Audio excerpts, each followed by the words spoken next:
Hello guys, welcome to Focus with us. आपका स्वागत है हमारे इस यूट्यूब चैनल पे। और जान लीजिए हम पढ़ने क्या वाले हैं। हम पढ़ने वाले हैं ज्योग्राफी की इम्पोर्टेंट सीरीज़ जो यूपीएससी और यूपीपीएससी के बारे में आपको आता है।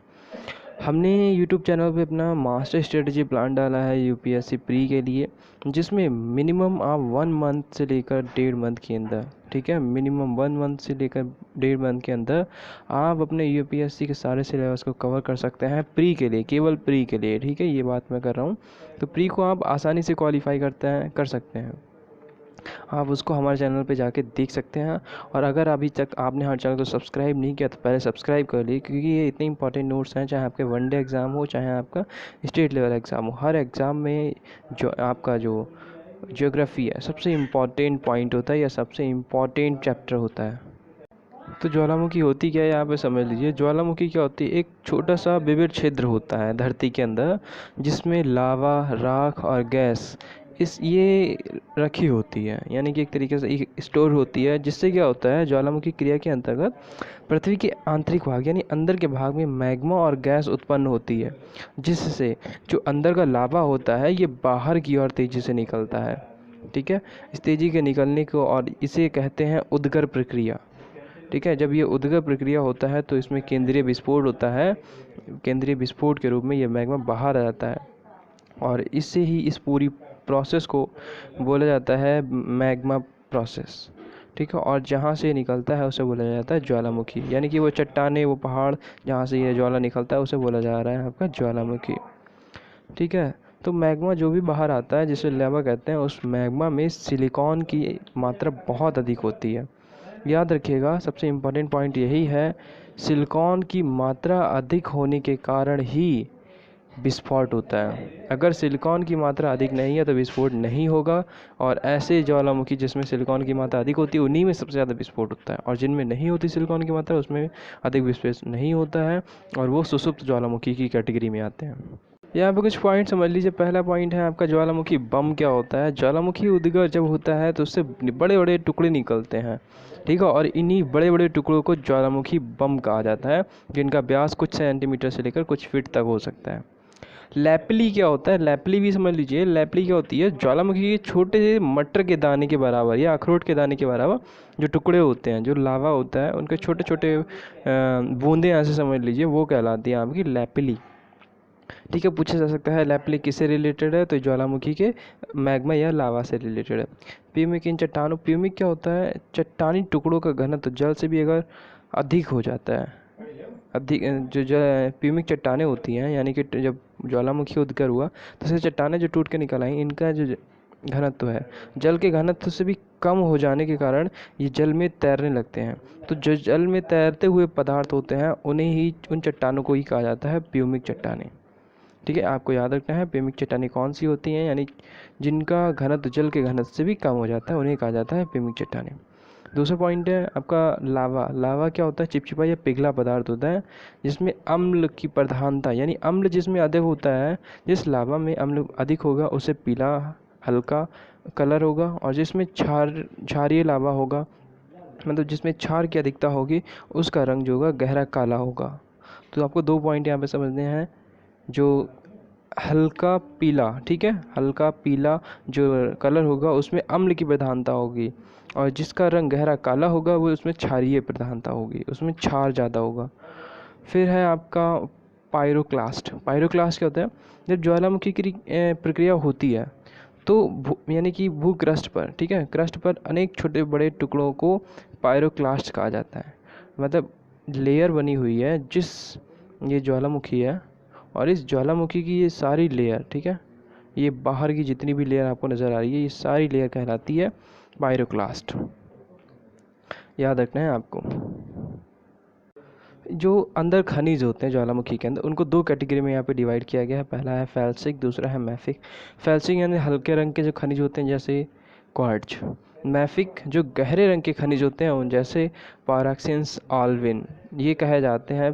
तो यहाँ पे आपको 2 पॉइंट याद रखना है। जो हल्के रंग के खनिज पदार्थ होते हैं ज्वालामुखी के अंदर उन्हें फैल्सिक कहा जाता है, जो गहरे रंग के खनिज पदार्थ होते हैं उन्हें मैफिक कहा जाता है, ठीक है। आपको ये समझना है। फिर देखते हैं हम ज्वालामुखी की कैटेगरियाँ, यानी उसे वर्गीकरण देखना है हमें। क्लासिफिकेशन के आधार पर देखा जाए तो यहाँ पे ज्वालामुखियों को सक्रियता के आधार पर पहले डिवाइड किया गया है, मतलब एक्टिव वोल्केनोज के आधार पर इसको डिवाइड किया गया है। एक्टिविटी के आधार पर इसको डिवाइड किया जाए तो यहाँ पे पहला है एक्टिव वोल्केनोज। एक्टिव वोल्केनोज मतलब सक्रिय ज्वालामुखी, ऐसे ज्वालामुखी जिसमें हमेशा विखंडन होता रहता है, कभी कभी धुआं निकलने लगता है, कभी कभी वोल्केनो फट जाते हैं, तो ऐसे ज्वालामुखी कहलाते हैं सक्रिय ज्वालामुखी। इनसे क्या होता है, पदार्थ और लावा निरंतर निकलता रहता है, आज निकला, एक हफ्ते बाद फिर निकलेगा, एक महीने बाद फिर निकलेगा, ठीक है। तो ये ऐसे ज्वालामुखी होते हैं।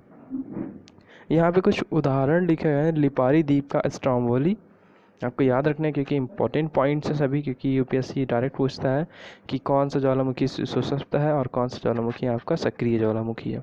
तो लिपारी द्वीप का स्ट्रोम्बोली जो आपका ज्वालामुखी है, ये भूमध्य सागर का प्रकाश स्तंभ भी इसको बोला जाता है। और इटली का एटना ज्वालामुखी, इक्वाडोर का कोटोपैक्सी, ये इंपॉर्टेंट है। अंटार्कटिका का माउंट इरेबस, ये इंपॉर्टेंट है। अंडमान निकोबार का बैरन द्वीप। तो बैरन द्वीप पर पाए जाने वाले आपके सबसे इम्पॉर्टेंट जो द्वीप हैं उनको सक्रिय ज्वालामुखी बोला जाता है। और इक्वाडोर का जो कोटोपैक्सी है, ये विश्व का सबसे ऊंचा सक्रिय ज्वालामुखी है, इसलिए ये आपका सबसे इम्पॉर्टेंट पॉइंट है। तो विश्व का सबसे ऊंचा सक्रिय ज्वालामुखी पूछा जाएगा तो वो कहाँ है, आपका इक्वाडोर में है, और नाम क्या है, कोटोपैक्सी है, ठीक है। ये आपको याद रखना है। यहाँ पे छोटी सी टेबल है, टेबल में हमने आपको 2017 के जो भी सक्रिय ज्वालामुखी थे उसकी इन्फॉर्मेशन यहाँ पे दी है। जैसे माउंट सिनाविंग इंडोनेशिया में है, माउंट रॉन्ग अगंग इंडोनेशिया, ओवेनियस आपका दक्षिण पेरू, कोलिमा पश्चिमी मैक्सिको, बिल्लारिका पिली, तुरिया अल्वा कोस्टारिका, सिब्लेक रूस, बिलेरिका चिली, ट्यूरी अल्वा कोस्टारिका, पिंटोडीला कॉर्नेस, यहाँ आपका रेयूनियन द्वीप। तो ये इंपॉर्टेंट जितने भी आपके ज्वालामुखी हैं वो सारे इसमें हमने आपको कराए हुए हैं। नेक्स्ट पॉइंट है हमारा सुषुप्त ज्वालामुखी। सुषुप्त ज्वालामुखी ऐसे ज्वालामुखी होते हैं जो कई सालों से सक्रिय नहीं हुए, एक्टिव नहीं हुए, लेकिन इनके फटने की जो चांसेस हैं बहुत ज़्यादा है, मतलब ये कभी भी फट सकते हैं, ऐसा इसके बारे में अनुमान लगाया जा सकता है कि इनमें कभी भी ज्वालामुखी फट सकते हैं, ठीक है। तो याद रखना है, सुषुप्त ज्वालामुखी कभी मतलब अभी तक तो फटे नहीं है लेकिन फटने के चांसेस रहते हैं, ठीक है। इसमें आपके इम्पोर्टेंट हैं, इटली का है आपका विसुवियस, इंडोनेशिया का है क्राकाताओ, ठीक है। और अंडमान निकोबार का है आपका नाराकोंडम द्वीप। ये इम्पॉर्टेंट है, सबसे इम्पॉर्टेंट है, अंडमान निकोबार का है नाराकोंडम द्वीप। अब क्या हुआ, नाराकोंडम द्वीप 2004 में इसमें सक्रिय होने के लक्षण दिखाई दिए थे कि ये हो सकता है फटे, ठीक है। उसके बाद से अभी तक इसमें सक्रिय होने के कोई भी लक्षण नहीं दिखाई दिए हैं और ये फट सकता है ऐसा माना जा रहा है। तो ये अंडमान अपने यानी इंडिया के बारे में ज़्यादा है, तो इसलिए आपको याद रखना है अंडमान निकोबार।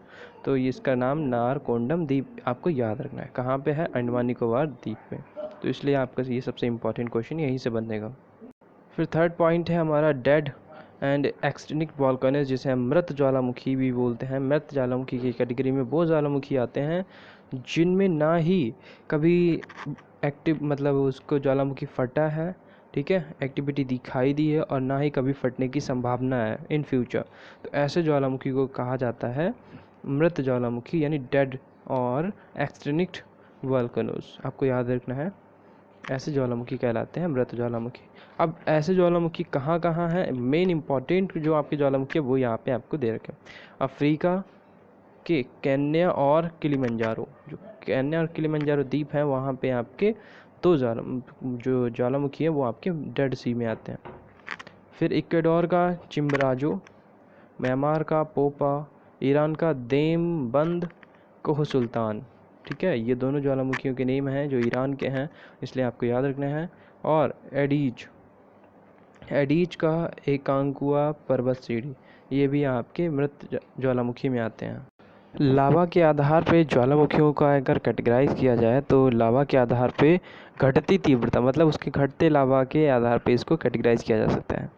तो ये सबसे इम्पॉर्टेंट है, पिलियन, वल्केनियन, स्ट्रोम्बोली और हवाईयन, अभी बताऊंगा सारे ये। तो पहला देख लेते हैं पिलियन तुल्य। तो पिलियन तुल्य ये सबसे विनाशकारी है, ठीक है। मैंने आपको सिर्फ पॉइंट लिखा रखे हैं, मैं समझाऊंगा अपने अकॉर्डिंग। जैसे जो पिलियनकारी होता है, जो ज्वालामुखी के लावा जो यहाँ पे मैंने प्रोसेस दे रखी है घटती तीव्रता के अकॉर्डिंग है। मतलब जो सबसे ज़्यादा एक्टिव है उसको पहले, फिर उसके बाद में घटती उसकी ज़्यादा, फिर उसके बाद में। और जो आपका पिलियन तुल्य है इसमें अधिक मात्रा में सिलिकॉन अम्लीय होता है। ठीक है, अधिक मात्रा में सिलिकॉन पाया जाता है, इसलिए ये अम्लीय भी होते हैं और अधिक चिपचिपे भी होते हैं। तो याद रखना है पिलियन तुल्य कहाँ पे है, मार्टिनिक द्वीप में, माउंट पिली, सुमात्रा व जावा, क्राकाताओ। यानी मार्टिनिक द्वीप पर जो आपका ज्वालामुखी है माउंट पिली, सुमात्रा और जावा, इसमें आपका कौन सा ज्वालामुखी है, क्राकाताओ। फिलीपींस का कौन सा है, माउंट ताल। तो ये इम्पोर्टेंट आपके ज्वालामुखी हैं जो पिलियन तुल्य में आते हैं, ये सबसे ज़्यादा विनाशकारी होते हैं। फिर है वल्केनिक तुल्य। वल्केनिक तुल्य आप देखिए यहाँ पे, वल्केनिक तुल्य इसमें क्या है, ये अम्लीय से क्षारीय तक होते हैं, मतलब अम्लीय भी होते हैं क्षारीय भी होते हैं। और जब फटते हैं तो फूल गोभी के आकार का ज्वालामुखी का बादल बनाते हैं। ठीक है, तो अम्लीय से क्षारीय तक होते हैं, ये ज़्यादा नहीं है, बस पिलियन तुल्य से थोड़ा कम हानिकारक होते हैं। स्ट्रॉम्बोली में अम्ल की मात्रा कम होती है, थोड़ी क्षारीय कंडीशन में आने शुरू हो जाते हैं। और यह वल्केनियन की विशेषताएं रखते हैं। वल्केनियन मतलब अम्लीय से क्षारीय तक होते हैं और फूल गोभी के आकार का ज्वालामुखी मेघ बनाते हैं। ठीक है, फिर लास्ट हमारा है इसमें हवाईयन तुल्य ज्वालामुखी। हवाईयन तुल्य ज्वालामुखी क्या है, हवाईयन जो अत्यंत शांत ज्वालामुखी है और लावा और तरल व क्षारीय। तो यहाँ पे आपने एक चीज़ देखी होगी कि अम्लीय होने पर ही ज्वालामुखी इतना घातक है और विस्फोट ज़्यादा होने की संभावना है। और जैसे जैसे वो क्षारीय होता जा रहा है उसमें शांत होने की संभावना बढ़ रही है, यानी कि वो क्षारीय हो रहा है, तो इसका मतलब है वो ज्वालामुखी सुप्त ज्वालामुखी में या मृत ज्वालामुखी की कंडीशन में जा रहा है। ठीक है, तो आपको ये समझना है जितने भी आपके अम्लीय ज्वालामुखी हैं वो हानिकारक हो सकते हैं, और जितने आपके क्षारीय ज्वालामुखी हैं वो इतने हानिकारक नहीं होते हैं। तो ये पॉइंट हैं आपके इम्पॉर्टेंट। अब यहाँ पे देख लीजिए एक मैप, यहाँ पे कुछ इम्पॉर्टेंट ज्वालामुखियों के नेम हैं जो आपके यूएस मतलब एग्ज़ाम में, यूपीएससी के एग्ज़ाम में या स्टेट लेवल एग्ज़ाम में पूछे जाते हैं। जैसे आजो सडनेल सेलेडो कहाँ पे है, अर्जेंटीना चिली। कोटोपैक्सी इक्वाडोर में है। Poopó कैटेपिटल Mexico. मोना लोआ हवाई द्वीप पे। Mount Cameroon Cameroon Africa. Mount Erebus Ross Antarctica. Mount Etna Sicily Italy. और माउंट पिली मार्टिनिक द्वीप। हैक्ला व लाकी ये दोनों ही ज्वालामुखी नाम हैं, ये कहाँ है, आइसलैंड में। आपका विसुवियस नेपल्स की खाड़ी में, इटली में है ये। स्ट्रॉम्बोली लिपारी द्वीप भूमध्य सागर में। क्राकाताओ इंडोनेशिया में है। फिर आपका Katmai Alaska USA. Mount Rainier USA में। Mount Shasta USA. Chimborazo Ecuador में। चिम्बराजो ऐसा है, कई बार ये पूछा गया है, ये कैसा ज्वालामुखी है, हाँ आपका एक्टिव ज्वालामुखी है, ये इक्वेडार में आता है। और आप कहाँ पे है, ये कई बार पूछा गया, चिम्बराजो इक्वेडार में। Fujiyama Japan. Mount Taal Philippines. Mount Pinatubo Philippines. Damavand Iran. Koh Sultan Iran. Mount Popa Myanmar. Kilimanjaro Tanzania. Mayon Philippines. और इजाफ जाजा आपका जाला जोकुलम आइसलैंड। ये सारे इंपॉर्टेंट हैं आपके जो एग्ज़ाम से रिलेटेड है। ठीक है, यहाँ पे देख लीजिए फिर एक मैप है आपके लिए। इस मैप पे देखिए, ये वर्ल्ड मैप है। इस मैप में आपको जो डार्क पॉइंट्स नज़र आ रहे हैं, ठीक है, डार्क पॉइंट्स, ये वेशाल्ट पठार है। उसके बाद यहाँ पे जो आपको ऐसे माइनस के मार्क लगा रहे हैं, यहाँ पे ये देखिए हल्का सा डार्क, ये ऐसा है, इसे कहते हैं परिप्रशांत मेखला। परिप्रशांत मेखला यानी ये कुछ ऐसी कैटेगरी हैं या ऐसे कुछ एरिया हैं जिसमें वॉल्केनोस के फटने की संभावना लगभग ज़्यादा होती है। तो पहला है यहाँ पे परिप्रशांत मेखला, यहाँ पे देखिए ये दे रखा है परिप्रशांत मेखला, ये पूरा एरिया। तो यहाँ पे जितने भी एरिया आते हैं, जैसे आपका आ गया चाइना आ गया, फिर आपका जापान आ गया, इक्वाडोर हो गया, मतलब ऐसे देश जो इस श्रृंखला में आते हैं वहाँ पे ज्वालामुखी ज़्यादा फटते हैं और वहाँ पे तबाही ज़्यादा होती है। महाद्वीपीय मेखला, जैसे आपकी ये लाइंस बनी हुई डॉटेड बनी हुई है, महाद्वीपीय मेखला में आती है, यहाँ पे भी ज्वालामुखी फटते हैं पर उतने घातक नहीं होते। फिर है बेशाल्ट पठार। तो बेशाल्ट पठार में यहाँ पे आप जो ब्लैक नज़र आ रहा है आपको डॉटेड, ये बेशाल्ट पठार के पॉइंट्स हैं। तो आप ये लोकेशंस देख सकते हैं, जैसे भारत के पास में आपके ये आपका गुजरात के साइड में पाकिस्तान के पास में जो बेसाल्ट पठार है वहाँ पे जो ज्वालामुखी है वो फटने की कगार में कम होता है, जिसे सुस्तुप ज्वालामुखी बोल सकते हैं। फट सकते हैं पर फटते इतने नहीं हैं। तो ये सारे पॉइंट्स आपको इस वीडियो में हमने बता दिए। अगर कोई भी पॉइंट नहीं समझ में आया तो हमें कमेंट बॉक्स में आप कमेंट करें, ताकि हम उसको देख कर आपको नेक्स्ट डे पे उसको समझाने की बेस्ट कोशिश करें। और साथ ही साथ अभी तक आपने हमारे चैनल को सब्सक्राइब नहीं किया तो सबसे पहले सब्सक्राइब कर लीजिए, ये मान लीजिए। और मिलते हैं नेक्स्ट वीडियो में। Thank you guys.